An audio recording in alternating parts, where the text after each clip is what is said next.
California Cooking. We have such a fun show lined up for you today. He is the godfather of the food truck movement. No one loves LA and its food scene more than Chef Roy Choi, and his popular chef show on Netflix with Jon Favreau is one of my faves. I make a killer Cuban sandwich with Roy's roast mojo pork. It is unbelievable. And then Levi and I are back in the kitchen cooking up homemade calzones.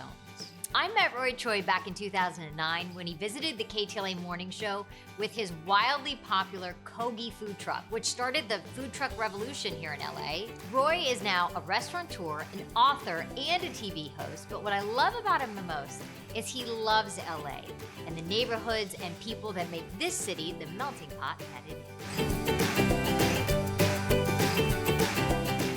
Roy! Hi, Roy! Roy Choi. How you doing? Good, really good. Great to see your face. What's going on? I know life has been weird for everybody, but how's it been for you these last few months? We're good. I've been messing with the mood lighting, as you see. Look for a blue theme today. Yeah, I like it. I've been home a lot. Been doing a lot of work from home, but I also am out on the streets with Kogi. But I know the restaurant business. I mean, this has been tough for everybody, but the restaurant business, what have you heard from people? I mean, you're a restaurant owner, you employ a lot of people. It hurts so much because a lot of us ended up in the kitchen because there was nowhere else that we could go. We spent all day on our feet just trying to make happy, anyone happy, and and that was taken away from us. I guess a silver lining to it is a lot of restaurateurs, chefs, people in the industry are finding new hobbies or new interests. Even me, What have you found? Recently, I've been doing flower arrangements. What?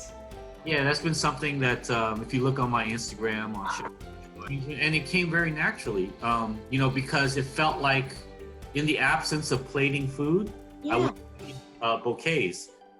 And, it's making me think about something bigger, about maybe this new passion of mine can become like the foundation to maybe my own nonprofit foundation, so that I can build a center where young kids can make bouquets, similar to like how Homeboy does it. Yeah.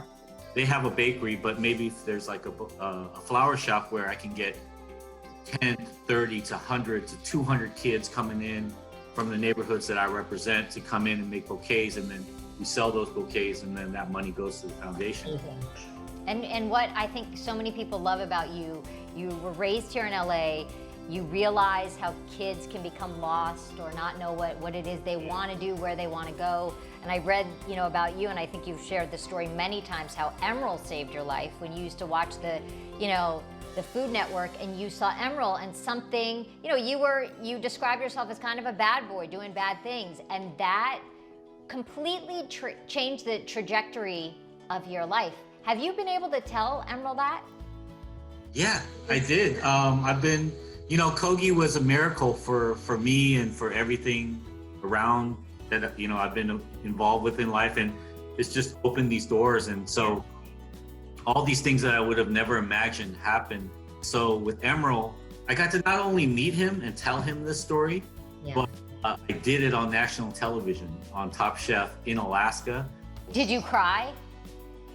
I cried on the inside. I can't be crying on national television. You mentioned Kogi, right? And that's where we first met you at KTLA when you brought the truck. You kind of are credited as like the godfather of gourmet food trucks. But was it important to you to make Korean food more accessible and more mainstream, or was it just about you're an Angelino, so that is the melting pot? It's all different things going on. Yeah, it wasn't really about Korean food.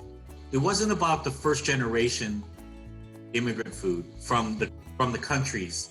What we tried to represent was the food of Los Angeles right now.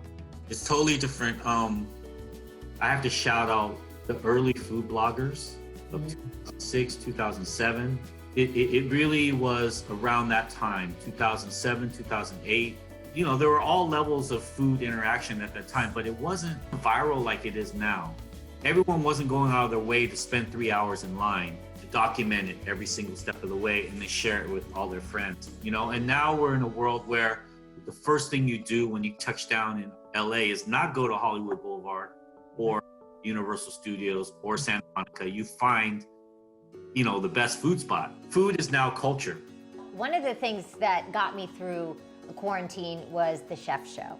I love it. I love you and John so much together. So John, for the movie Chef, did you teach him how to cook? Did he come in knowing anything about how to cook? Yeah, so the precursor to the chef show was the movie Chef. It started off with just John finding me and hiring me for a job. I was obviously a fan, but we didn't know each other. And it was just supposed to be a job. From day one, John and I don't know, we just connected. You clicked, yeah. We're soulmates that we're supposed to meet at some point. He grew up in a family of food. He himself wasn't really a chef yet. So what we did was we sent him to culinary school. He fit right in. Yeah, he fit right in. And then I had him stage or intern in my kitchens. But I hear you're tough. You were tough on him. It was really important for me to make sure that he understood all the nuances, because you can't fake that stuff. So he had to really be in the environment and talk with the cooks and be around the energy. Many people had come to you along the way saying, they want to do a show with you. But why the chef show? Why was that the one you're like, yeah, I'm going to do that? You know, like with TV, I have a little bit of a reserved personality, like externally. I don't do this type of stuff much, you know. You don't do jazz hands? Why not? Yeah, I don't do jazz hands, and I, you know, I'm not a yeller. I don't have like, you know, clever one word phrases or like cliche phrases or whatever. So I didn't know what my personality or my presence could be on screen. You put me on the streets, in the kitchen, I'm cool, you know, but I didn't know how to turn it up, and I didn't want to be fake, and I didn't want to be anything that I'm not. What John did was he allowed me to just be myself. It's been such a life-changing thing for me. Like, I've been like a local hometown person, you know, like people in LA know me real well, but Chef Show, you know, took everything like global. Well, now you're rubbing elbows with like Gwyneth Paltrow and stuff like that. I never experienced that magnitude. I've never seen so many people cook the food of a show that I've seen people cook from the Chef Show. The pasta, the Cubano, the chocolate lava cake, the berries and cream. You know, those are the 4 big hitters. You're cooking a couple recipes. I'm gonna cook the pork. I'm gonna take a stab at it, see. The pork has been the #1 viral recipe that people have been cooking from the show. Yeah. What's the trick? It's a 2-day process. So you have to brine it, make the mojo, and then roast it. Just follow the process. But I've never seen people happier when this comes out of the oven. It's like a Christmas present. I can't wait to try it. I know, I can't wait. Thanks, Roy. Thank you. I hope to see you in person soon. I hope so too. Bye. I had the best time talking to Roy. He is such a great guy with a huge heart.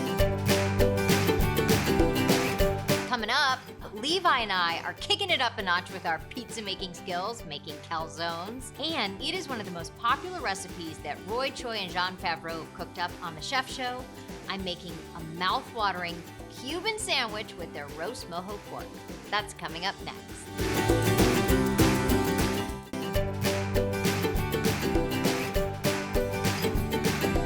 One of the shows I binged over quarantine was the Chef Show with Roy Choi and Jon Favreau. I love it. And the one recipe Roy said he gets the most feedback on is his mojo pork, and he turns it into a Cubano sandwich. Take a look.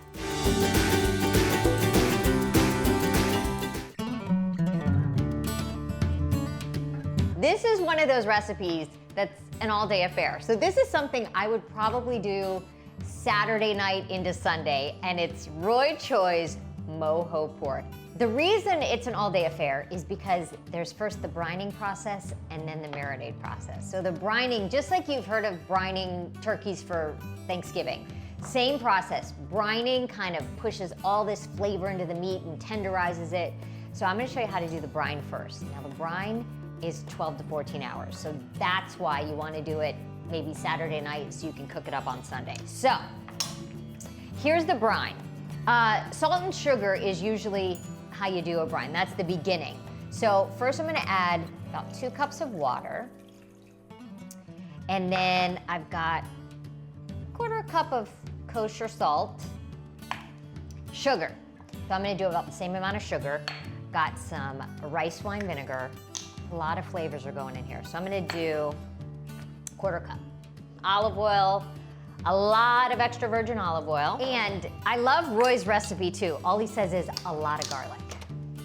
I'm probably gonna do 4 to 5 cloves, maybe. I love his addition of OJ. OJ makes things just taste super yummy. Cup or 2 of OJ. I'm gonna do some tangerine peel. Couple of bay leaves, peppercorns, black peppercorns. Do about a teaspoon, tablespoon of peppercorn. Spiced rum. I ordered this rum just to make your recipe, Roy. I don't really drink rum, but maybe I should after this. So I'm gonna do 1/4 cup spiced rum. To the herbs, we've got some sage, we have oregano, we have rosemary. So about a tablespoon of each. Herbs going in. This is gonna go in the fridge for 12 to 14 hours. Here's my pork shoulder. It's been marinating all night into today. I flipped it once after about 6 hours, and you can see how the color's changed a little bit. Look at that. It's no longer pink like it was before. It's kind of got this different color. It's almost like the brine is, in a way, cooking the meat. That's what salt and sugar does. But now we're gonna make the marinade. So once the brine is done, you're gonna take it out, pat it dry, and then we'll make the marinade. I'll show you how he does that. In here I have a handful of cilantro. I'm gonna do a handful of mint. This is where measuring is like, I am doing a handful of oregano. You can put stems and everything in there because the blender's gonna blend it up. Pepper, I'm gonna just do a few whole peppercorns in there. Why not? Cumin, we do a fat tablespoon of cumin. And orange juice, let's do the rest of it. A few cloves of garlic, I think that was about 5. Some orange peel, tangerine peel. Some salt, fresh lime juice. I'm gonna do 2 limes, olive oil, extra virgin olive oil. Enough to just get everything going in the blender. There we go. Marinade is done. The next step, some paper towel, because you wanna dry off your pork shoulder, and you're gonna discard this. And then you just wanna pat it dry, and then got your other baking dish. Marinade. And that goes back into the fridge for 2 hours, and then we can roast our pork shoulder. There it is. And I'm gonna put some foil before I stick it in the oven. And a lot of times I like to do a little parchment first, and then oven at 350. All Roy said is internal temperature of pork needs to be 170 degrees. So I'm gonna cook it kind of low and slow. And I happen to have one to show you guys in the oven right now. It's been cooking for several hours. Woo! The house smells crazy good. 1 mojo pork out, 1 mojo pork in. This is usually the test. It just shreds. This would be so good with some beans and rice, but I'm gonna make a Cuban sandwich.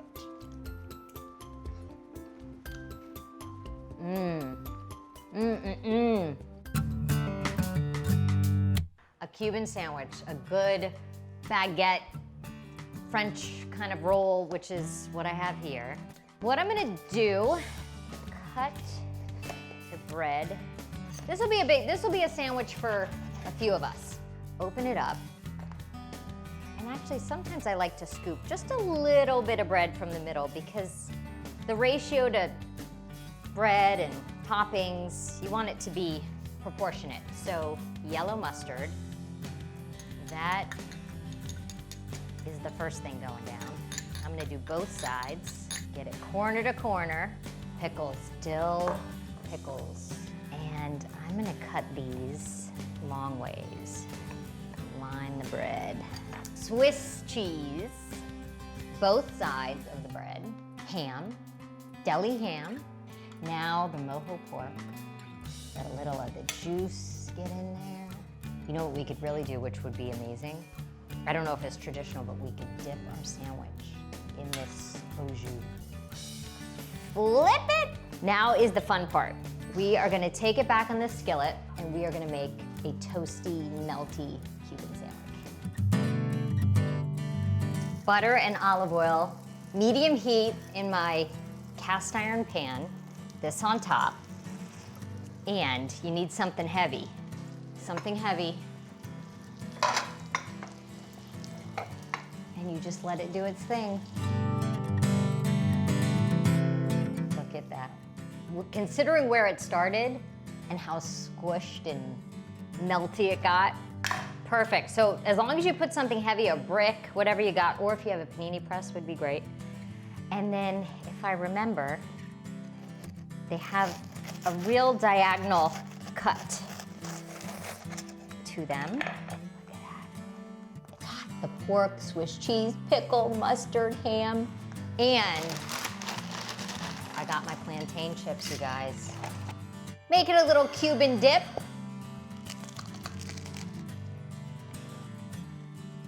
Did you hear that crunch? So delicious. I know what I need to do in LA now. Open up a Cuban sandwich place, but I need Roy Choi's. I think even Miami would be down with this sandwich. Roy was right. That mojo pork is so good and you could do so many different things with it. It takes a little time, but it is worth it. Coming up, Levi and I are making calzones. That's coming up next.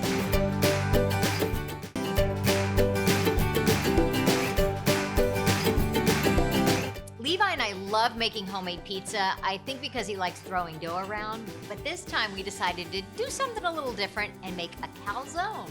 Check it out.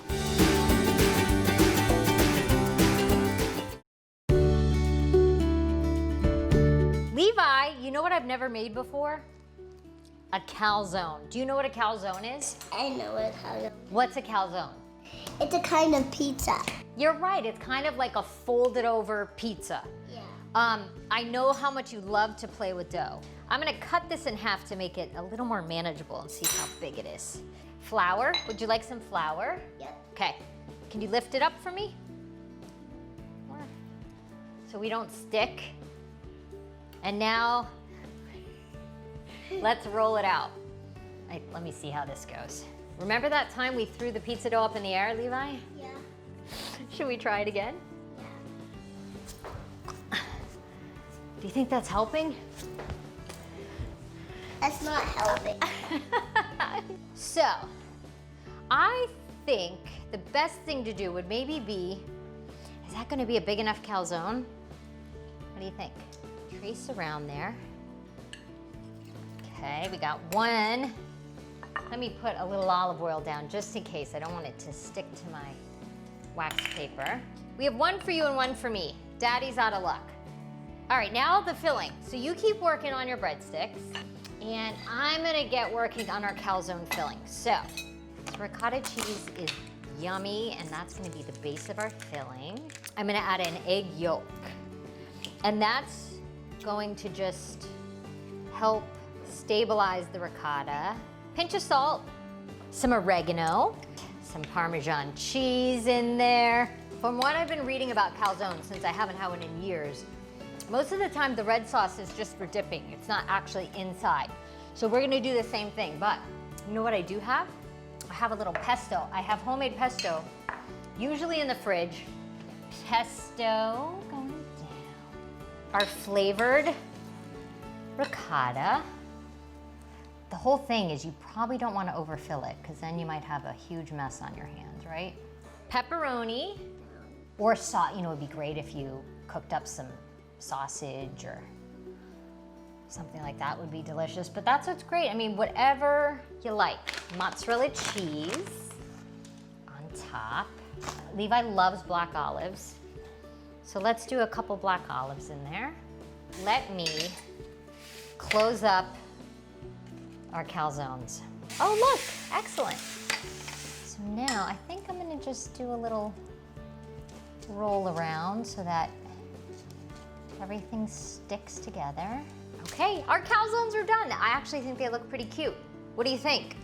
I like it. They look cute, right? And I think I might just sprinkle a little bit of oregano on there. Mama's gonna get these in the oven, hot oven, 450. We'll check them after 30 minutes. Levi, our calzones are done. Look at these. Don't those look good? Can't wait to eat it. We've got some tomato sauce. Yes! Levi, you wanna cut one open and see what it looks like? Okay. Smoking. Oh yeah. You see our pepperoni, the ricotta, the pesto, the olives. Well, I'm gonna enjoy it because it's delish. Mmm, it's yummy. Tell me what the zombie thinks. Yum, yum, yum, yum, yum, yum, yum. Good? Zombie approved. That calzone was really good and easy. If you want the recipe, check us out on our Instagram page. Thank you guys for being with us. We had a good time and we'll see you next week. Although I've got an odd shape here.